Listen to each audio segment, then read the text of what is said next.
Hello everyone.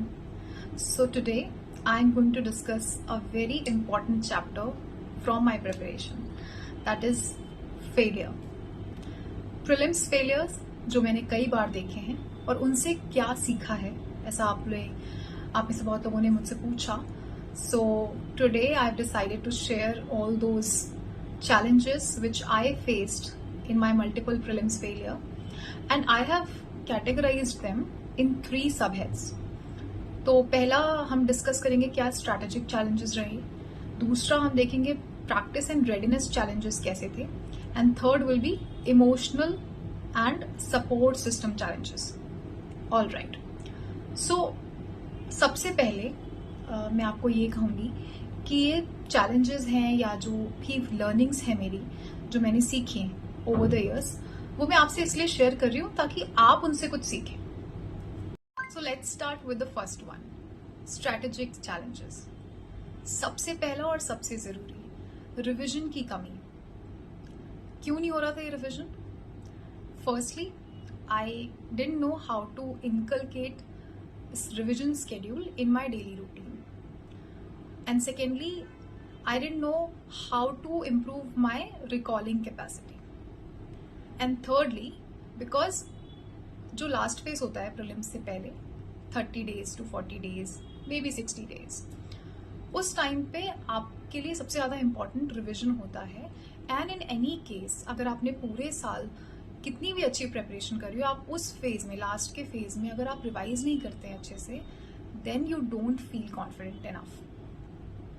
आपको जब आप मार्क करते हैं ऑप्शंस, उस टाइम पे आपको डाउट्स आने लगते हैं and you don't feel very competent. दूसरा, ओवरडोज ऑफ करंट अफेयर्स.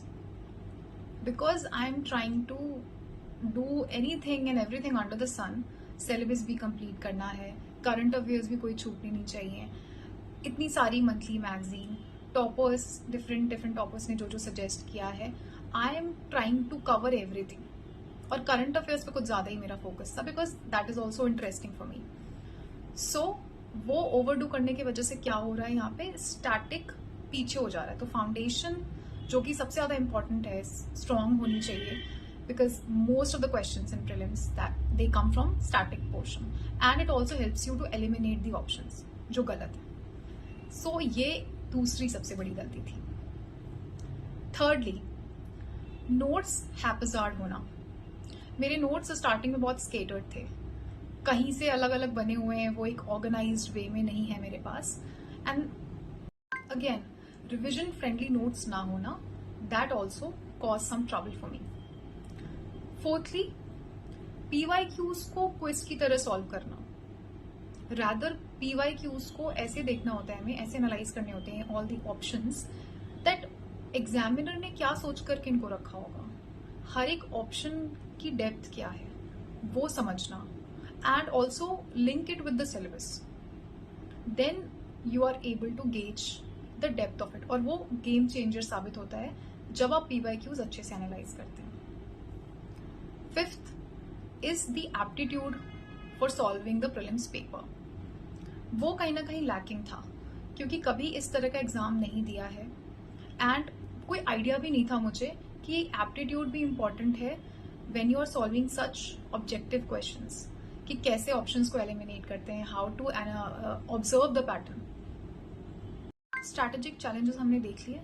अब हम देखते हैं कि हम इन्हें कैसे सॉल्व कर सकते हैं. सो पहले रिवीजन के लिए आपने क्या करना है, अपने डेली स्केड्यूल में ब्रेक्स में और इन बिटवीन द स्लॉट्स एक स्लॉट ऐड करना है रिवीजन का, डेली और वीकली और मंथली. ठीक है. साथ में जब आपके ब्रेक्स होते हैं, try to recall what you have revised, ताकि वो कंक्रेटाइज हो जाए आपकी मेमोरी में. डन. इसके अलावा लोग निमोनिक्स, स्टोरी टेलिंग और ऑडियो में सेव करना, ऐसे ट्रिक्स, हैक्स अपनाते हैं जिनसे कि उन्हें चीजें लॉन्ग टर्म में रहती हैं दिमाग में. सेकेंडली, जो स्टैटिक पोर्शन है आपको उसको स्ट्रॉन्ग करना है, तो बिल्कुल भी निग्लेक्ट नहीं करना है. करंट अफेयर्स के पीछे मत भागिए, एक ही सोर्स रखिए और उसे अच्छे से कर जाइए. Then comes notes. तो नोट मेकिंग के लिए आपको स्टार्टिंग में जब आपने पहली बार पढ़ा है तब नहीं बनाना है. तो नोट्स आपको कैसे बनाने हैं? आपको नोट्स अपने सेकेंड या थर्ड राउंड ऑफ रिविजन पे बनाने हैं, और आप जब टेस्ट दे रहे हैं तो टेस्ट जब एनालाइज करते हैं तो उसके भी नोट्स बनाने हैं, ताकि आप बाद में भूले नहीं। आप पूरा टेस्ट तो उठा के रिवाइज करेंगे नहीं, आप अपने नोट्स को रिवाइज करेंगे। सो मेक श्योर कि आप ऐसे नोट्स बना रहे हो जो आप एक दिन में या कुछ घंटों में रिवाइज कर पाए। अपने लिए नोट्स बनाने हैं, इसलिए नहीं कि किसी फ्रेंड को देना है या कभी इन फ्यूचर कोई और एस्पिरेंट उसे देखेगा। आपको एग्जाम के लिए जो हेल्पफुल लगे उसमें वो लिखिए। ऐसी चीजें जो आप भूल जाते हैं, ऐसे फैक्ट्स एंड फिगर्स जो इम्पोर्टेंट हैं याद करने के लिए, अपनी मेमोरी के लिए, वो अपने नोट्स में रखें। That's it. Then comes aptitude and PYQ analysis. उसके लिए आप कुछ वीडियोस रेफर कर सकते हैं, जैसे मैंने भी करी थी। तो पीवाईक्यू एनालिसिस के लिए आप स्लीपी क्लासेस या ISPCS पाठशाला को रेफर कर सकते हैं। एंड एप्टीट्यूड डेवलपमेंट के लिए वैसे तो बहुत सारे हैं, बट अंडरस्टैंड UPSC की मैथ सीरीज बहुत अच्छी। अब अपनी सेकेंड कैटेगरी पे आते हैं, प्रैक्टिस एंड रेडीनेस चैलेंज। यहाँ पे मेनली दो चीजें होती थी मेरे साथ। फर्स्ट इज कि मैंने OMR के साथ में प्रैक्टिस नहीं करी है जब टेस्ट प्रैक्टिस कर रहे हैं। Then it becomes really important, because if you have seen the trend of the exam, हर साल पेपर बहुत लेंदी हो जाता है। पिछली बार से थोड़ा ज्यादा होगा, स्टेटमेंट्स बड़े बड़े आते हैं, नंबर ऑफ स्टेटमेंट्स बड़ी हुई हैं, तो paper becomes lengthy and it becomes a challenge to complete the paper itself. उसके बाद आपने पेपर पढ़ना है, आपको मार्क करना है। OMR अलग से काफी टाइम टेकिंग प्रोसेस होता है, तो OMR के साथ प्रैक्टिस करना बिकम्स रियली इंपॉर्टेंट। तो ये एक सबसे बड़ा चैलेंज था जो पहले नहीं रिकॉग्नाइज किया मैंने, जब मेरा खुद मुझे लगा सेकेंड टाइम की पेपर ही कंप्लीट करने में, OMR मार्क करने में ही टाइम इतना लग रहा है। तब मुझे रियलाइज हुआ कि OMR के साथ थोड़ा जल्दी, जैसे 2 घंटा है तो 1 hour 45 मिनट्स में सॉल्व करना। Second, maximum number of questions attempt करना, as many of the toppers से। और वो मैं सुन करके कि आपने मैक्सिमम नंबर ऑफ क्वेश्चंस 90+ भी बहुत सारे लोग अटेम्प्ट करते हैं, तो आप भी करो ऐसा। मे भी सबके साथ भीड़ में कि ज्यादा करने से ज्यादा पॉजिटिव रहते हैं। So I was following that. However later I realised कि मेरी एक्यूरेसी अच्छी है, तो कम क्वेश्चंस करके भी काम हो सकता है। And in 2023 prelims, I did that. I attempted only 69 questions, and that helped me sail through the prelims for the first time.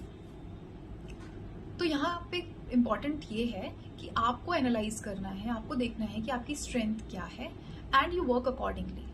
ये नहीं कि किसी ने कुछ कह दिया तो आपको वही फॉलो करना है, या उसका इससे हुआ तो हमारा भी उसी चीज से होगा।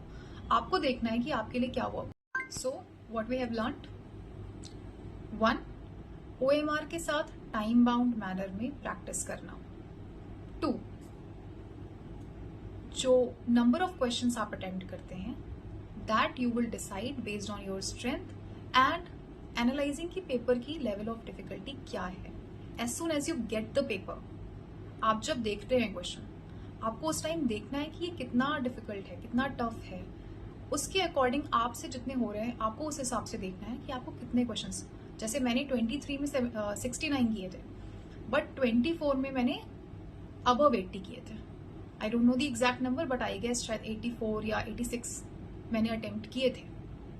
सो you have to decide. Now comes the third category, the most important challenge for me personally, the emotional and support system challenges. How I dealt with it, I will share it in the end. So पहले तो the challenges. सबसे पहला I was chasing perfection.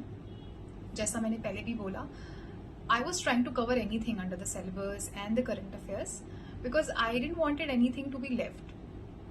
तो बाकी जो माहौल में है, वहां पे भी माहौल में, मूड में, डाइट में, रूटीन में, हर जगह पे मैं परफेक्शन ढूंढ रही थी कि सब कुछ परफेक्ट होना चाहिए, perfect routine, perfect environment. But this preparation needs consistency, not perfection.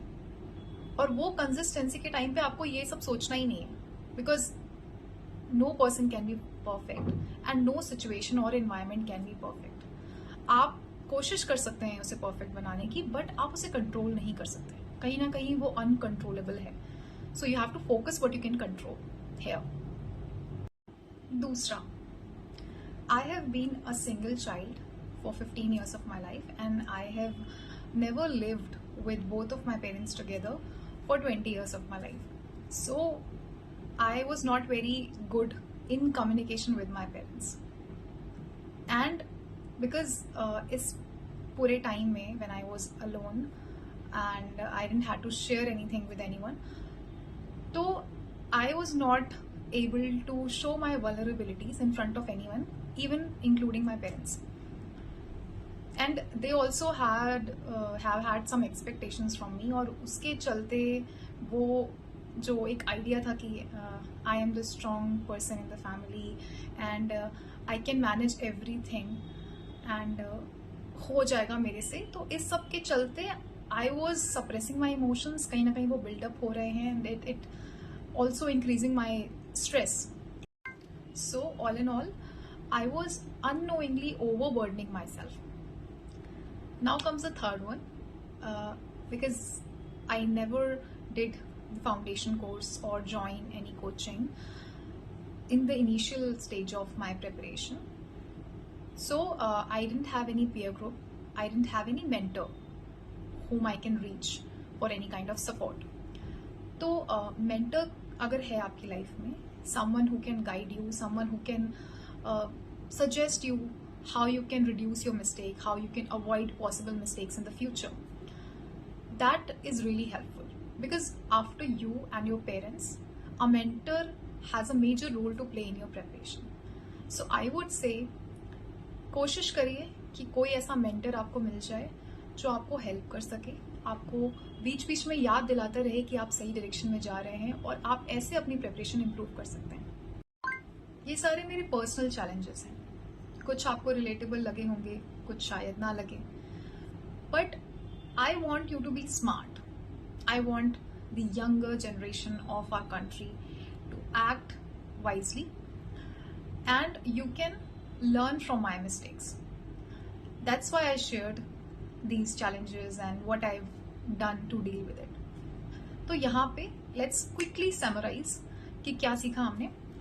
एक तो आपको notes consolidate करने हैं, अपने लिए notes बनाने हैं, consolidation के साथ उसे revise करना है अच्छे से, PYQs analyze करने हैं, aptitude develop करना है, and practice करना है time bound manner में, अपना स्ट्रेंथ और वीकनेस पहचानना है, साथ में एक क्लियर कम्युनिकेशन रखने की कोशिश करनी है अपने पेरेंट्स के साथ में, जिनके साथ भी आप रहते हैं, अगर आप फ्रेंड्स के साथ रहते हैं, have a clear communication and seek support. Lastly a few reminders. सबसे पहले तो you need to be honest with yourself. अपने साथ कोई धोखेबाजी नहीं करनी है, एकदम साफ दिल के साथ बात करनी है. You need to be critical, but बहुत ओवर क्रिटिकल भी नहीं होना अपने साथ में. अपने साथ जंग नहीं छेड़नी है अंदर तक. आपको अपना सबसे अच्छा फ्रेंड बनना है, सबसे अच्छा कंपेनियन बनना है, तो अपनी हेल्प करनी है. कोई भी टॉपर टॉक देखते हैं आप, वीडियो देखते हैं कहीं से भी, तो वहां से आप सिलेक्टिवली चीजों को उठाएं जो आपको सूट करता है, जो आपके एप्टीट्यूड के साथ मैच कर रही है, वो चीजें लें, एंड बाकी आपको फिल्टर आउट कर देना है. So also when anyone says कि आपको कॉन्फिडेंट रहना है पेपर के टाइम पे, उसके लिए सबसे ज्यादा जरूरी है कि आप कॉम्पिटेंट रहें. So you need to be competent in order to feel confident. To be competent you need to revise well, you need to give your 100% in whatever you are doing.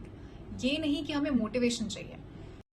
Lastly, prelims ना होना is not an and, it's actually a new beginning in your life. It's going to be the phase where you will discover a better version of yourself. So all the best to you, and take care of yourself and your family. And आपके कोई भी doubts हैं, you can ask them in the comment section. और कुछ लोग कह रहे थे कि टेलीग्राम चैनल बना लें, तो I'll try to make one. However, आप यहाँ पे comment section में कोई भी doubt पूछ सकते हैं, and I'll try to answer that, I'll try to solve that. Okay, bye bye.